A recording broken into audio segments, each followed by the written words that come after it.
In this video, I'm going to show you how to add product reviews to your Shopify store in 2021. First, you want to navigate to Apps on the left of your dashboard inside your Shopify store. Click Apps, and then go to the top right and click the Visit the Shopify App Store button. This will open up a new tab with the App Store.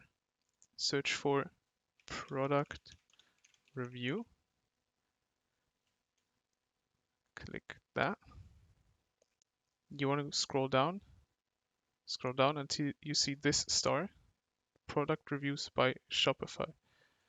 This is a Shopify exclusive. It's basically done by Shopify itself.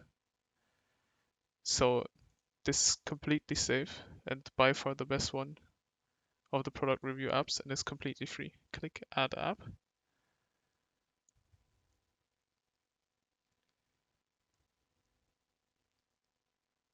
This now loads, and you now have to authenticate product reviews app to be able to view Shopify account data, manage products, view orders, and manage your online store.